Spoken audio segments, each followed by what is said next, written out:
I knew that I was going to do was to create an environment that would adapt to my kids and their needs. I have a child that is in the spectrum, and he is extremely fidgety, and he's always tapping on things, and he's always making noises, but that's how he learns. But I also have a daughter who is extremely sensitive to noise. So I wanted to make sure that I could create an environment where both of them could be able to flourish and do well. In a school, they were having a hard time because my son, whenever he would make all this noise, he would get punished, even though it was something out of his control. Hey, you found Ways We Learn, an investigation of how learning happens across all ages and modalities. Let's go learn something. Hi, and welcome back to Ways We Learn. I'm Sean, and I'm here with Brian, and today we have the pleasure of speaking with someone we've known and worked with for a while.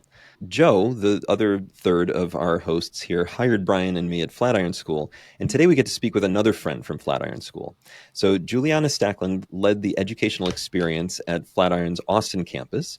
She's studied teaching and web development and worked with all ages of students from elementary to senior citizens. And right now, she's designing learning experiences for YPO, which is a global leadership community of chief executives. And she's a dedicated homeschooling mom to her 4 children, all of whom are on the autism spectrum. And speaking of the autism spectrum, if you missed our episodes on neurodivergence, we'll link to them in the episode notes. So Juliana reached out recently, and we got to talking about her homeschooling experience with her kids. And I've been homeschooling one of my daughters. And if I'm completely honest here, Juliana's stories about how she was approaching it just put me to shame. And so, of course, I asked her to join the show to talk about how she has approached homeschooling so that we can all learn from her about this different way of educating our children. So, Juliana, welcome to Ways We Learn. Thank you. I'm happy to be here with you guys. Yeah, it's great to have you. So let's just start with your background, both what you've studied and also where you've worked, and just what brought you to the point of even thinking about homeschooling. Awesome. So I actually think that everything started with my own learning experience in school. I have ADHD, and as a kid, I had a very odd school experience because I loved going to school. I was a very social kid. I loved making friends. I loved seeing my friends in school. But school wasn't a place that it was easy for me to learn. Whenever I think about my memories in school, like there's one that comes to mind when we had reading time, and I remember all of us in our desks and we had our books open, and I remember going through my books and having this inner conversation with my brain saying like, Juliana, just read it, like just read this page, and having my eyes going through like letter by letter, and none of the letters were actually getting inside my brain, and my brain was having a party on its own. So I remember that at home, it felt different. I remember that at home, opposite to my experience in school where I could not focus, at home I could hyper focus. So I remember being able to read many books, but while I was reading the books, I remember creating those little games where I was trying to make a drawing according to what I was reading on the book, and in creating this game, like what is going to be next, what I have to draw next, or making crafts. And so that was the beginning of my passion to teach and to learn in different ways. For me, it was very important to be able to experience as many things as I could in learning. So another thing that I used to joke with my mom, that I used to sit down in class and look at the window and be thinking, wow, I love coming to school. I love learning. It's such a shame those things cannot happen in the same place.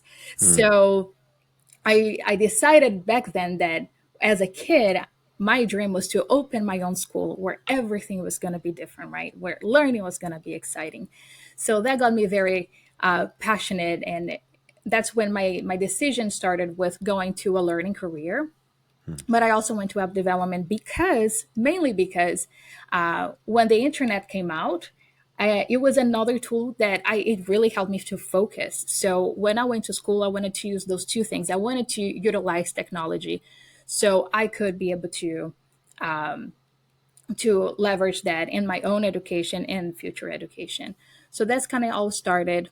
I remember when I had my first experience teaching as an assistant teacher for a kindergarten class. And it was when I was super excited. I wanted to try new things. And I got super lucky because I had a teacher that I was assisting that was very tenured.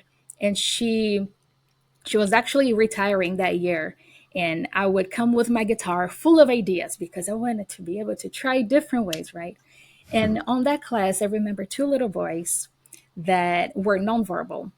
And for everybody that is listening, you might notice by my accent, I am Brazilian. I was born and raised in Brazil, and I started my career in Brazil. And back then, we just did not have a lot of knowledge and resources. And those two boys were not having a lot of resources. So they were in a kindergarten class and they could barely speak. And one day I went to the teacher and I said, "Can I try something new?" And she was so supportive. She's like, "Yes, go ahead, try it." So what I started to do is that I used to go in the back of the class and I used to play my guitar, all those little songs to the boys. And that doesn't mean, and I want to make it clear, that doesn't mean that I found the recipe when I was 18 of how to teach kids with disabilities. But something really special happened is that those two little boys that couldn't speak started to sing. And that for me really opened my eyes about just being very bold and try to experiment everything that I could to make sure that whatever environment that I was creating for learning was an environment that was for everyone, that everyone could enjoy and then everyone would be able to learn in different Hmm. ways. Wow. Yeah, yeah, and I can see. I think I know where you're going with the reason that you would even think about homeschooling after that. But something that you said in there, it feels so resonant that you were interested in learning and interested in being excited about learning, and it was such a shame that school wasn't that way.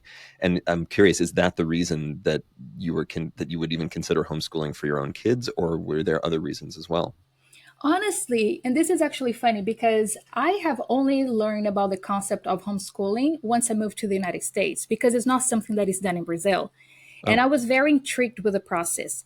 So I was, before I had children, I was very curious and I was even thinking about it.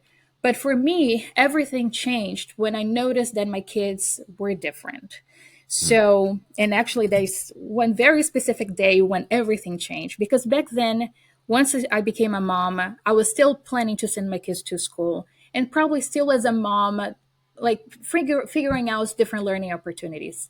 Um, but this was August 2014, and I had a 3.5-year-old girl, a 2.5-year-old boy. I had an almost 1 year old, and I was barely pregnant. So I had all my kids in a very close space. And what happened is that my I noticed that my son, who is only 2.5, had taught himself how to read. And for me, it was whoa, wow. so, yes, it was so weird. And within a few months, my older daughter is starting to read on her own. And so at that time, my son was in early intervention. And for people that don't know, early intervention is a program that is from the government to help children with developmental delays up to 3 years old. Hmm. And they give a lot of resources. I actually had a speech therapist that would come to my house.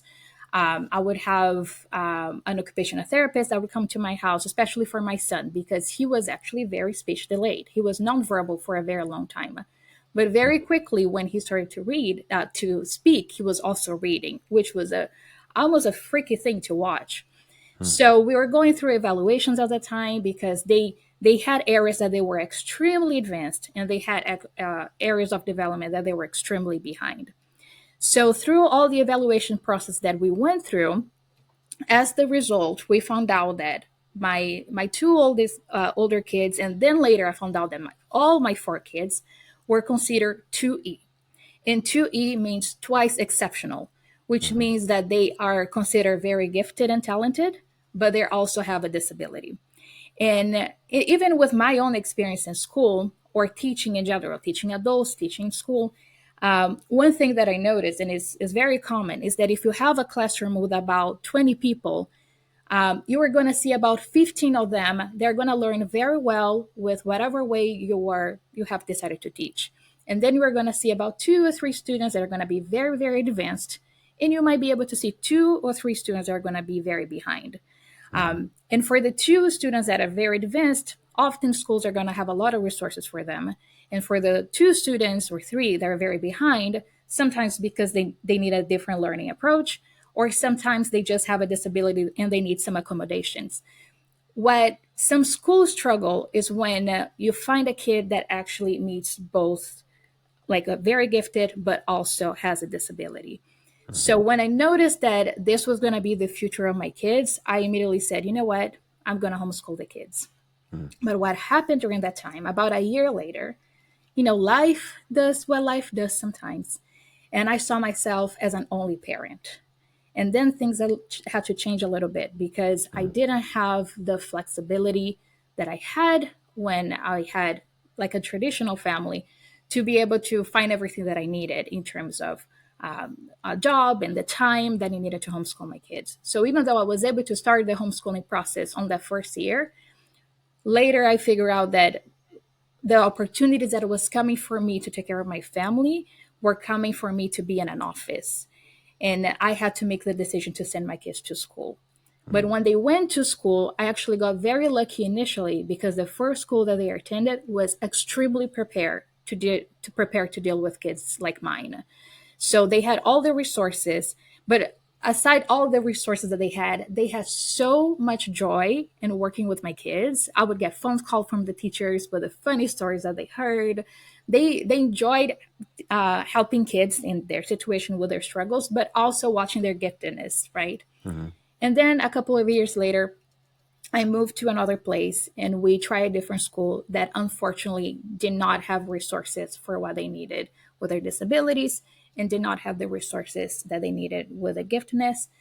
And unfortunately, also the way that they were dealing with the kids was just not the best way, and that really affected their mental health.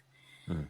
And I but at that time it became much harder for me to make that decision because I couldn't see myself as an only parent also working full time and also working as a homeschool mom. So it was a decision that I made because it was time for me to be mom first. Mhm. But I was very scared to make that decision. I The second time around, I didn't quite know how to do, and I think it's important to say that because I feel like we have a lot of parents right now that for some reason they're figuring out their kids are not doing well in school, and sometimes it's not just academically, sometimes it has to do with mental health, and they see that they have to make that decision and they don't even know where to start. And even myself as a learning professional, i I saw myself in the same situation that I knew it was the right decision, but at the second time around it was a step that I had to take, be brave about it, and kind of figure out later. Mhm. Well, and it's a huge, scary thing to do. It's a huge undertaking, and you did it with 4 kids. I was doing it with 1 when I was homeschooling my daughter last year. But it's a massive undertaking and just a huge responsibility to be taking on their whole education and being responsible for that. What did you expect to happen as you went into both of these, the first and the second time that you went into homeschooling? What were your expectations for that? The first time around, I had this very romanticized idea about homeschooling because I was going to create the perfect school for my kids in my house, right? So I was going to create like all those learning environments, and we're going to do crafts, and we're going to go to the zoo, and we're going to go to the museum, and we're going to be so hands on. So the first time it was all about excitement. The second time, the excitement did come, but it I had to wait until we could realize like how we had to figure out how we're gonna do everything.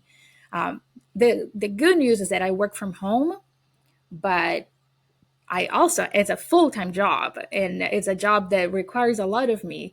So the second time around my expectation was that I was gonna, all I knew that I was going to do was to create an environment that was safe for my kids. And when I say safe, it's not just like safe with like violence or anything, but something that would, an environment that would adapt to my kids and their needs. As an example, I have a child that is in the spectrum, and he is extremely fidgety and he's always tapping on things and he's always making noises, but that's how he learns and that's Mhm. how he behaves, and that's also how he resets. whenever he's very overwhelmed sensory wise, that's how he does. But I Mhm. also have a daughter who is extremely sensitive to noise. So I wanted to make sure that I could create an environment where both of them could be able to flourish and do well. In a school, they were having a hard time because my son, whenever he would make all this noise, he would get punished, even though it was something out of his control. And with my daughter, she would have the sensory overload that sometimes may look like a tantrum, but they're Mhm. actually just struggling and they're trying to reset. So at home, we created different strategies. So all I knew at the beginning was that when I would create an environment for them that they could that would adapt to them, and that was very easy to do in the house because it was already happening. The other thing that I wanted to do, I wanted to get a program. So I got a program online for the kids to help out with the curriculum and everything, and also help me out to assist me as a teacher. And I chose for my kids a self paced program. And initially, I just hoped it was going to work. I didn't have a lot of expectations. I truly just made initially the decision that I wanted just to put them on a safe environment. I had desires and I had hopes. One of the things that I'm super passionate about is actually learning from experiencing things and touching things and smelling things and seeing things. And I wanted to be able to get my kids also outside of their environment that they were used to so they can also learn how to adapt. So I wanted to be able to travel the world with the kids and I want to be able to do all those things. But at the time, I didn't know if I was going to be able to do it. I just had the hopes. So Mhm. initially, I just want to make sure that they had the education, they had the activities that they had to do, they have everything on their disposal, and also everything around them. The environment was safe and accommodating for them. I Mhm. have some questions about the environment actually. Like, I have three.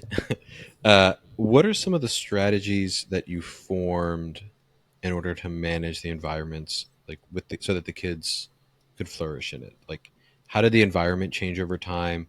What were some of those strategies? Because like the nuts and bolts, the tactics of this is interesting. So we started to create like different areas in the house where they can learn.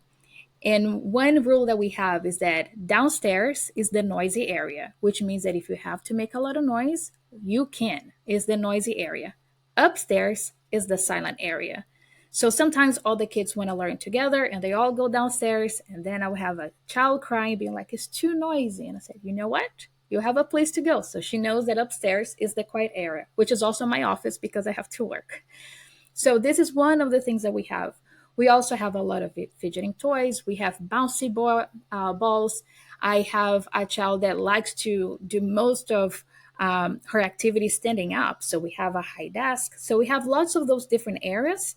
And I let them choose what is going to work for them because every day can be different. Like some days, everybody likes to be on the quiet area. Some days, everybody likes to be on the noisy area. But what I like the most is the autonomy that they're learning about themselves, understanding their own challenges, and being able to choose what is going to work for them that day. Sure. Yeah. Yeah. And I was thinking about some of the same question about the environments because you mentioned that your son likes to fidget and make noise. Your daughter's very sensitive to noise. When they were in school, you said your son was getting punished for that. And is that sort of, I guess, was that part of the reason that you were thinking about doing this, that you wanted to create something that could adapt to their learning or to their not just Exactly. learning needs, but their actual needs? Yeah. Yes. Yeah, which is a really legit reason to do this. One of the things that was interesting when we were running the micro schools at Schoolhouse was that the students or the children often participated in the design of the school itself and in the rules of the school. Did that happen here? Or like how do your children participate in the design of the school, the environment, what you're learning? In my house, everything is very self led and also with a lot of structure. I have a dashboard that I created. And I got fancy with the dashboard, but I know a lot of homeschooling moms sometimes just put like a little whiteboard and they put their schedule there. But on this dashboard, I have all the requirements that they have to do every day. So they have their assignments for homeschool. I also added assignments for the house because they have to do chores. I put assignments for mental health, like there are days that we do meditating, there are days that they do breathing exercises, there are days that they do gratitude notes. I also have physical activity because one thing that happened to my kids is that everybody gained weight after homeschooling. So we do physical activity. We also have piano, Portuguese class. We have all those little things that are happening in different days of the week. My rule is after you finish everything, you can do whatever you want. You can play video games, you can play on the backyard, you can do whatever you want. But you have to do everything that is on the dashboard. And you can choose when to do it. And honestly, I know they love it, and it's my favorite thing about our homeschooling process because they have learned so much about time management and understand so much about, oh, so if I want to play more today, I just have to make sure that as soon as I wake up, I get everything done. um, One thing that they don't do this very often, but every 2, 3 months, they come to me and say, Mom, can we have one day that we can play video games all day? And I said, well, on that day, you're going to have some requirements to do. If you can do this before, that's fine. So, what they Mhm. do when they want to have a full day playing video game, the day before, they have a full day with double homeschool, double chores, double everything. Hmm. But once they do it, they know that they can wake up and they can play video games every day. I personally love that they can make that decision. And another thing that happens that there are days that they get a little lazy and they start doing all the requirements a little later on the day. And then they realize that it's almost 6 o'clock, and at 6 o'clock, we don't play video games anymore. We don't have technology anymore. So they're like, oh, so I procrastinated, so I missed out. And I Mhm. love that even on a very young age, they have this understanding about I have to plan my day, I have requirements that I have to do. And if I get them done, the sooner I get them done, the better, the more fun I can have, right? So that's one of the structure about our homeschooling that I absolutely love. It sounds like the Montessori idea of natural consequences. And I'm curious how much of this, all of this planning that you've done has come from your education in education versus just things that intuitively seem right or things that you've researched more recently or just things that a parent kind of does to teach your kids how to be in the world. A lot of them came, of course, from my own experience teaching and in previous learning that I did. But I have to say, once I became a parent, a lot of it became just part like what is going to work for my family. This is why I feel if there's one thing that I hope that everybody can get from learning this is try to write the right fit for your family. Mm. Because one thing, whenever I mention to people, oh, like I homeschool and I work full time and I'm a single mom, people think that I'm going insane. But actually, my life has never been so easy because we found the right fit for our family. So it has been a lot of try and error to figure out what that is. I I feel, especially for my kids, we have a lot of research about autism and learning and all of that. But honestly, I'm learning so much more just having my own children because even though the four of them are in the spectrum, they each one are completely different from each other. So Mhm. even for example, they might say, "Oh, in the spectrum, the kids cannot do this." Well, I have a kid that actually is very bright and can do this very well, but I Mhm. have another one that doesn't. So, for example, I have one that can talk to everybody, is extremely social, and they might say, "Well, kids in the spectrum are not social or cannot," but I have one that does it, but she also struggles with other things. So, for each one, I would say out of my four children, I even joke that they could study my family because the spectrum even within my house is a spectrum, right? Even though all of them are are very high functioning, they could not be more unique. They struggle the sensory struggles that one will have the other one doesn't, in terms Mhm. of eating, in terms of noise, in terms of everything. So what really has helped me is to try to get to know my kids because this was my opportunity to create my dream school for my kids. I feel like this would be the dream of every parent to find like, oh, the perfect school for my kids. And I feel like that's what homeschool can do for us. It's fantastic that you were able to do that. Yeah. So, what in sort of thinking about logistics, if someone's listening to this and going, I'm interested in homeschooling, but I don't even know where to get started, how did you figure out how to construct the experience? Was there a lot of trial and error? How did you figure out what was required of you, state regulations, all of that stuff? Like, where'd you go for that? Yes. So, first thing I checked was the regulations of my state, because different states were going to have different expectations. I happen to be on a state that has zero regulations with homeschool, and there are pros Mm, and cons for that. So when I decided to homeschool my kids, all I had to do was to go to the school and say, I'm removing my kids from school. And instead of going to another school, we are homeschooling. I sign a paper, and that's it. wow, And yeah, so it's a little it's a lot different. easier than where I am. But here's the thing too. If you are on a state that has regulations, you might also have more resources. I Hmm. know other parents of homeschoolers who are in the spectrum or having different learning challenges or disabilities, that they even get resources from the state as well to be able to homeschool their kids. So I kind of have to figure this out all on my own. In the state that I live, because we don't have any regulations, it is possible to get some support with the school nearby, but it's under the school discretion. So I happen to still have a good relationship with the school. I feel like after everything happened, my kids really had a tough experience. I had a heart to heart with the principal, and I said I still would like her support. I know that Mm, they were not able to get the support in the school, but I would still like to have their support. So my kids actually go to the school every week for speech therapy, mm, which is really great. So I would say the first thing that I could say to other parents is try to find a group of other homeschooling parents. Facebook is full of them, and try to figure and ask them. They will be able to guide you to the right resources to answer some questions, because that's kind of how I did.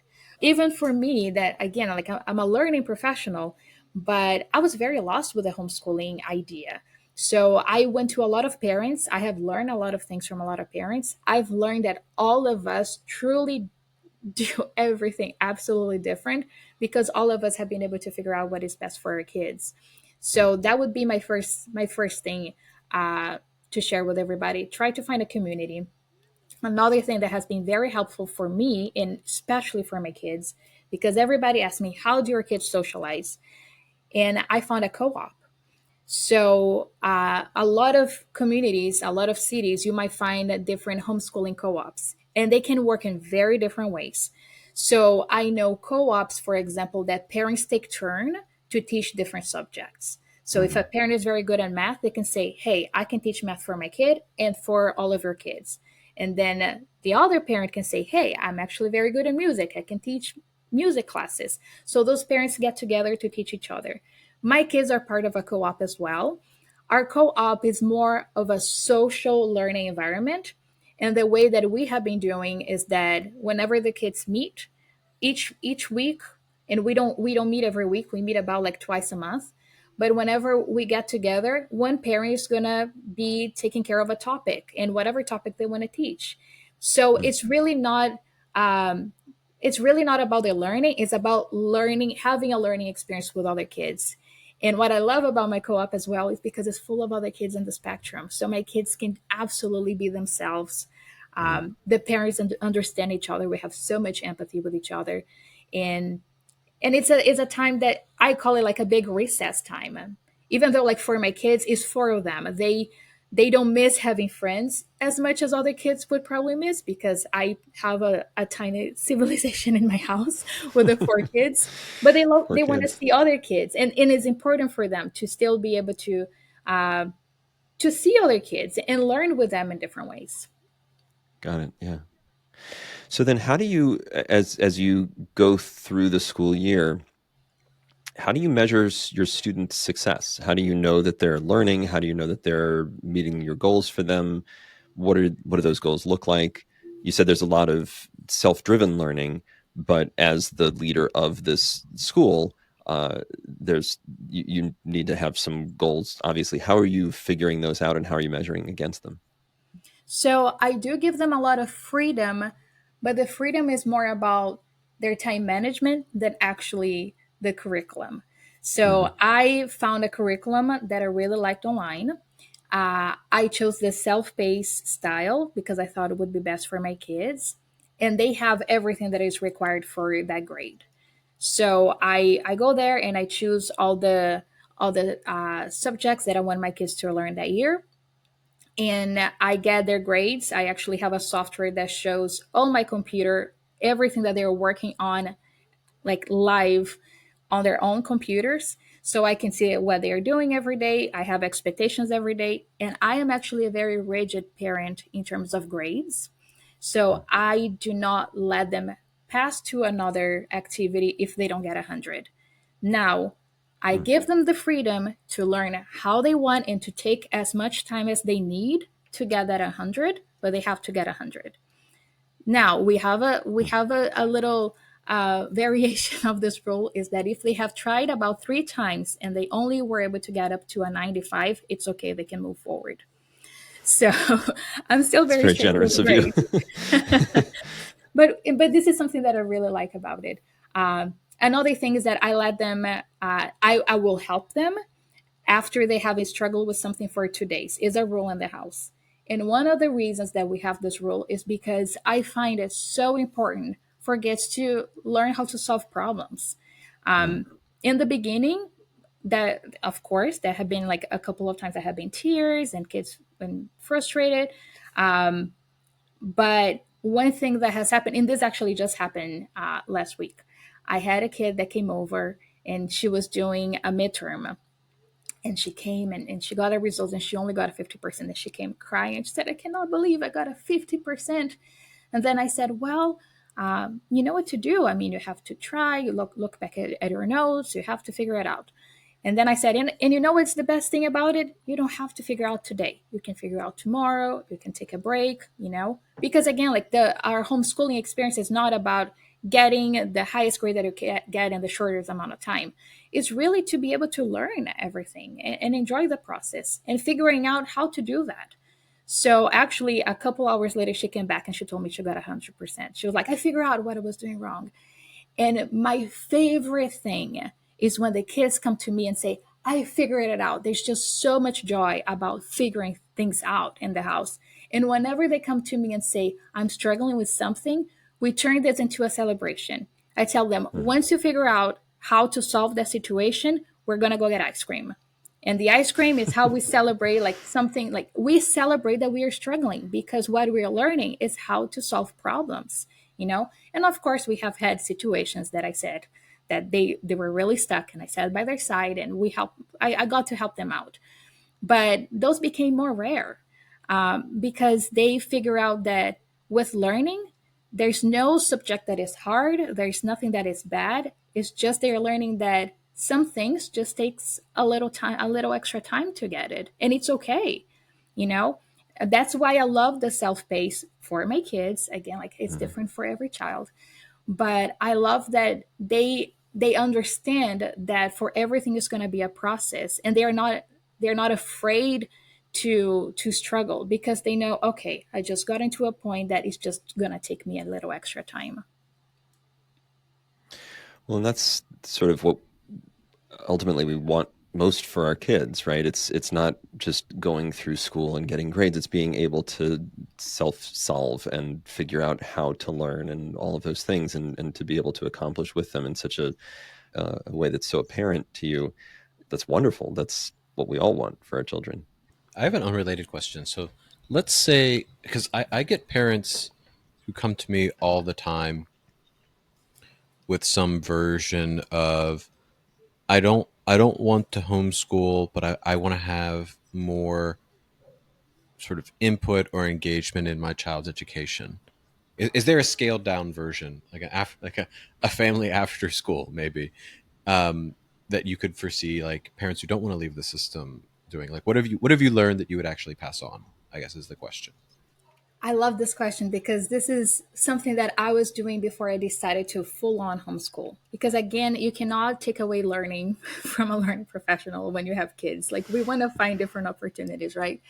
So before I homeschool my kids, and I always had this vision about, having this very experiential way of learning.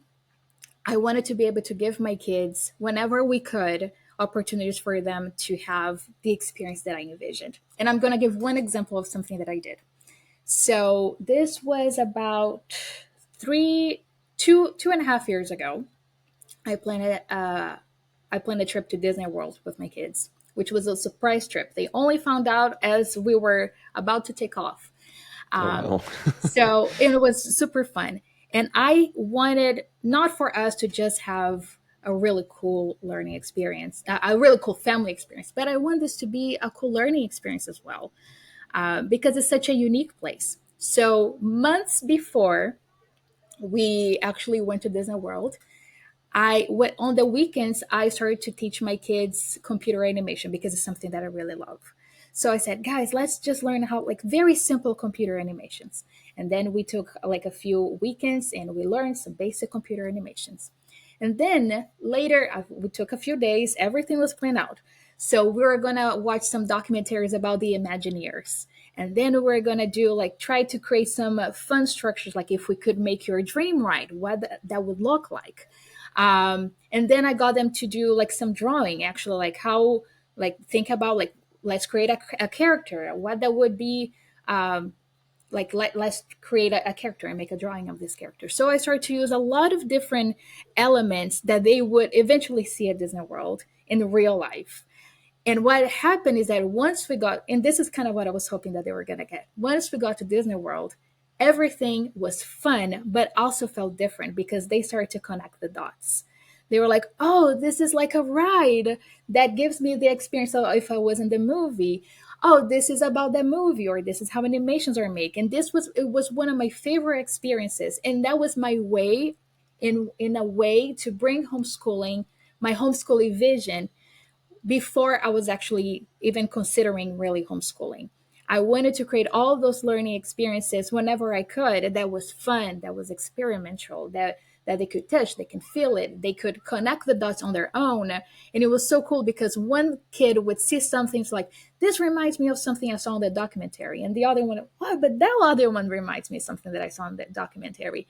So there's still simple ways that we can do it. Even simple trips to the zoo can make a huge difference. Or you can have like a book club in your family, you know.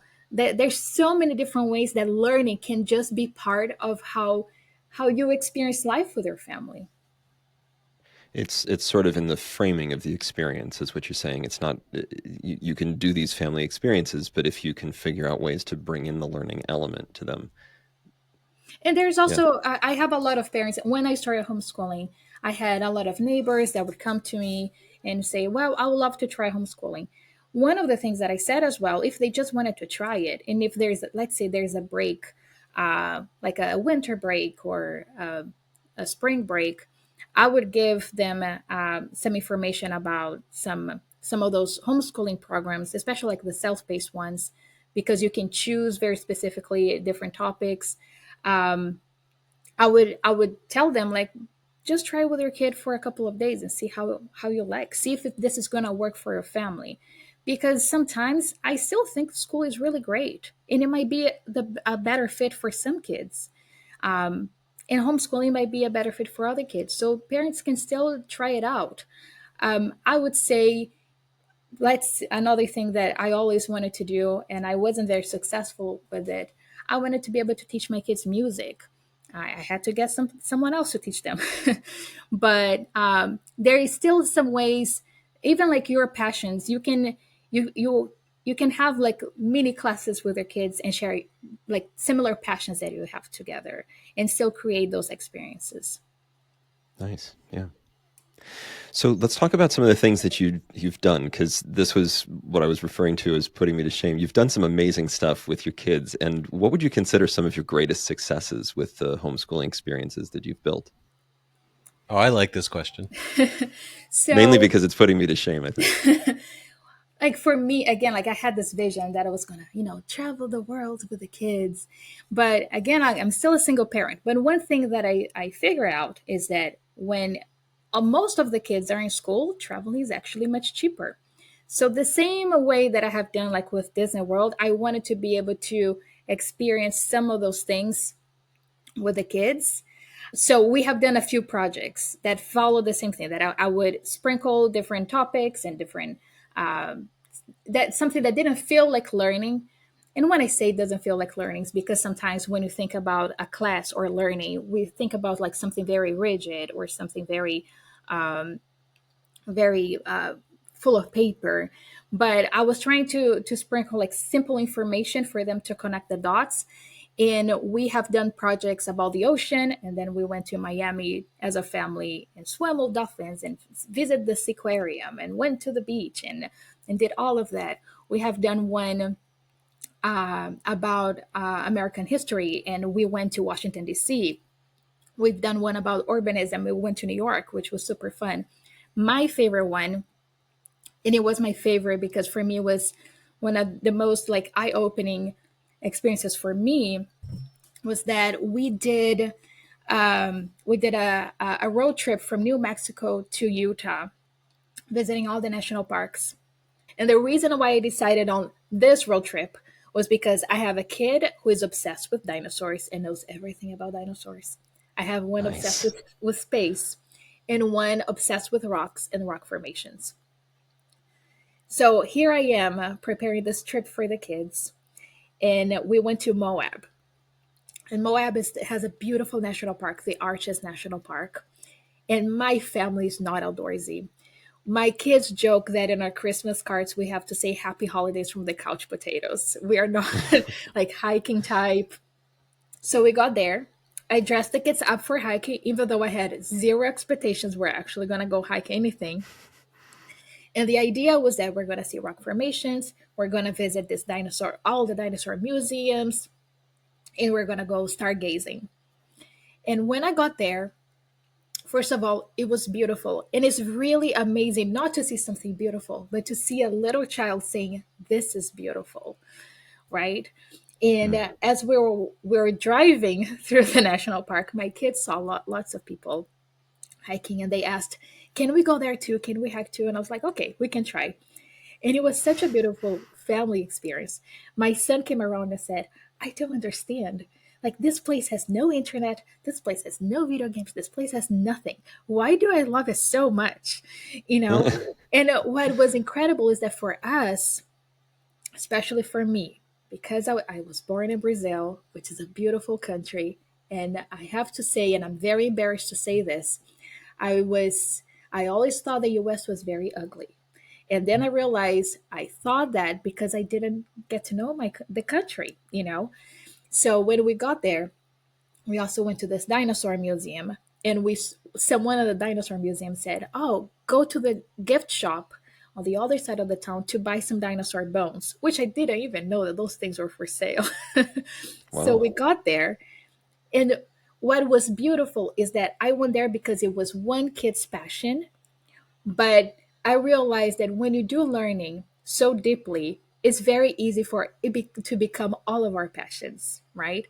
So we got to the gift shop and they had tooth from dinosaurs. The guy from the gift shop, he finds all those dinosaur bones, and he offers to museums, and whatever the museums don't want, he sells it.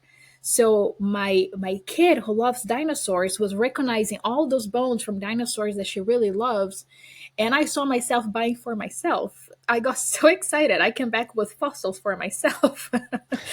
So for me, this was extremely transformational. But one thing that I also love, again, we have this experiential part of our homeschooling, but I really love what self paced was able to do for my kids, because they're able to have the freedom to dive in to whatever they want to dive in. Something really cool that came out from it is that all my kids are at least one grade ahead of where they would be if they were in school. And Mm. two of my kids are actually two grades ahead of where they would be if they weren't school. Now, this is not a competition. And honestly, I don't care. If my kids get behind, I want them to learn and to enjoy learning and to learn how to learn whatever it takes, however they figure that out. I want them to figure out what are the ways for them that they learn the best, right? Of course, I'm there to guide them, but There's something so beautiful that comes out from the confidence that they gain when they're able to see something that seems hard at the beginning, but they Mm. know how to figure it out. And that confidence for me is priceless. So I I feel like this homeschooling experience has been extremely transformational, not only for my kids but even for myself, because when I'm preparing all those learning experiences for them, I'm not a facilitator anymore. I'm also a student at that point. Mm. And that was something that I wasn't expecting to happen. And what that does is that for my family, like the things that we're learning are daily conversations. So we are in the car and they're sharing funny facts about bees and plants and this or it's space. My son spends hours telling me all the calculations that comes to understand a black hole and a white hole, and I didn't even know a white hole existed. I'm learning all those things from my kids. He came to me saying like, do you know how to calculate the density of the sun? And I was like, I don't even know how to calculate my weight. So it's nice because what is happening is that we are creating um, not only a learning environment that we all share, and we're sharing our passions together, and those things are becoming a little bit of our new passions, you know so that's one of my favorite things about this entire process. That's wonderful. What a great experience. As I mean, as someone I would imagine who clearly has loved learning her whole life, and now you get to be a student alongside them and also lead the experience and create this great experience for them. Okay, so looking back, you said it's been about 18 months that you've been doing this, and then you did it a bit before. What would you, if anything, what would you do differently, knowing what you know now? I would just calm myself down a little bit. I feel like in the beginning I just had like so much fear about the process, even though I knew it was the right thing. And one thing I would have done differently, because that stress that we carry as a parent does influence the atmosphere of our home, it was to just chill and remind myself, if this is the right decision, everything's going to be okay. Hmm.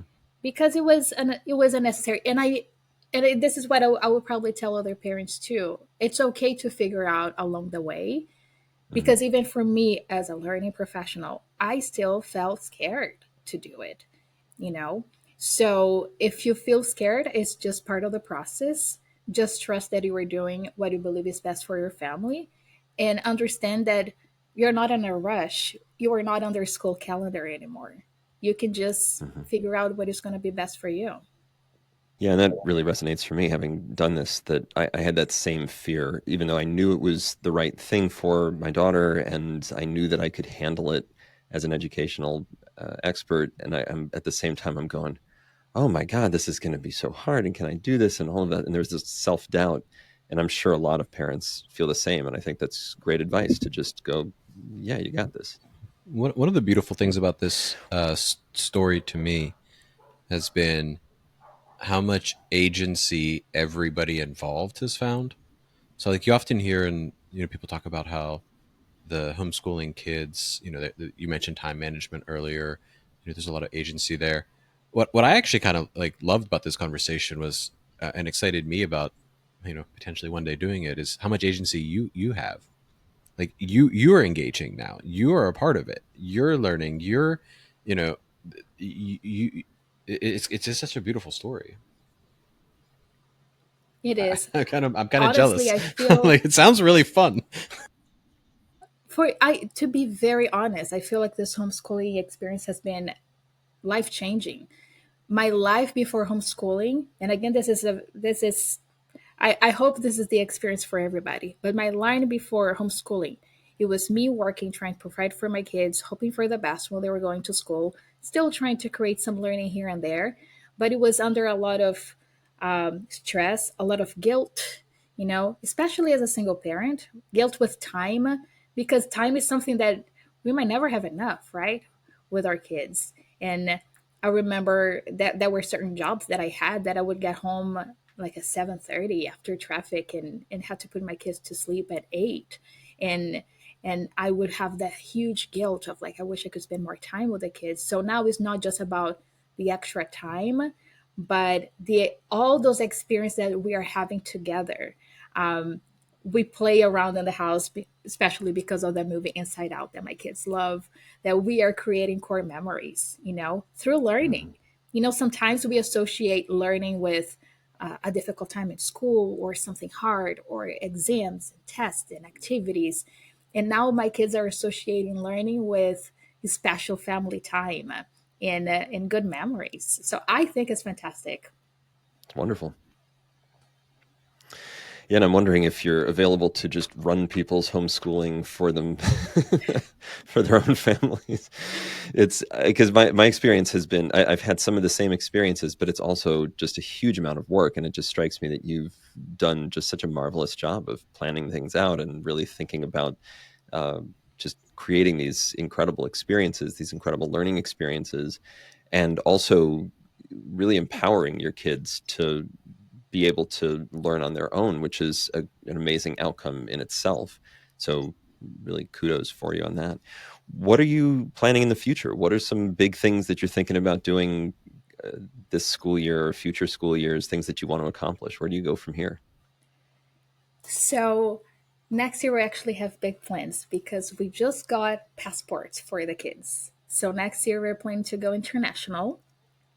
And because I have the what I really call like a luxury because I work from home, I will be working remotely, but I decided to take my kids to Portugal so we can spend a month there and have the experience of living in another country. And hopefully also sprinkle in different countries in Europe that might be nearby. But I'm hoping to get my kids a little bit of outside of their comfort zone, especially because Mm, they're in the spectrum. There is a lot of challenges that it comes when you're traveling and going to different environments with kids on the spectrum. And this is another thing that I want them to learn is um, to how to regulate and how to adapt in different situations and how far they can go, because I don't want to force them to adapt for things that they might just not be able to. I'm still trying to understand how it works. Like I cannot change my kid in terms of now you have to eat everything. We go to another country, have to eat everything on this country if they have sensory issues with food. sure. So I'm trying to help them also realize that what is going to be the do's and don'ts for them when they're experiencing those things. Even when we travel within the United States, there is a huge amount of planning that comes through my part, which I actually really enjoy because I love planning. But everywhere I go, I actually go research like the menus of every single restaurant around to make sure that I can find the ones, and I have like everything on my notes, the ones that will have food that all my kids will be able to eat, because some of them just really struggle.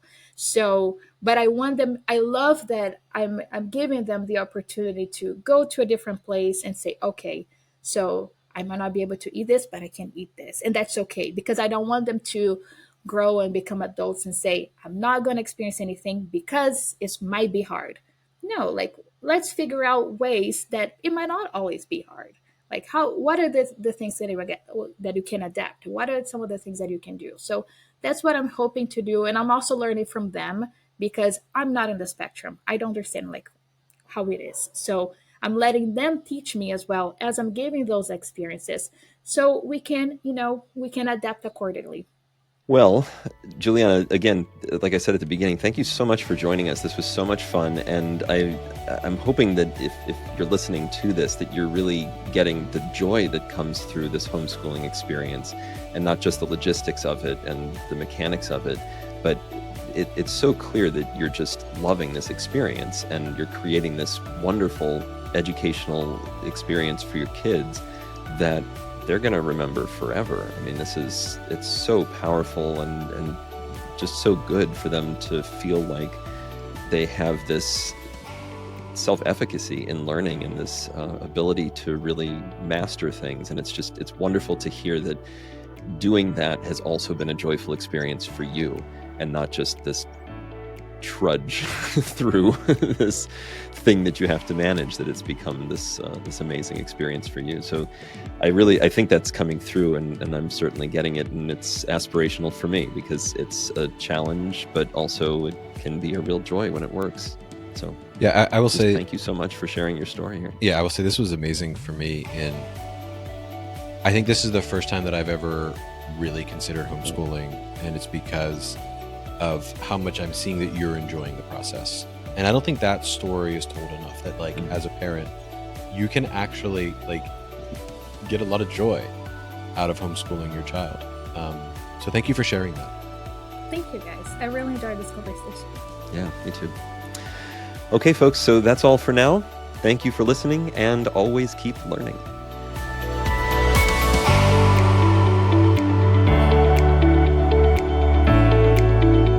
Did you learn something just now? Get the full episode of Ways We Learn wherever you get your podcasts. And while you're there, we'd love to get your rating or review.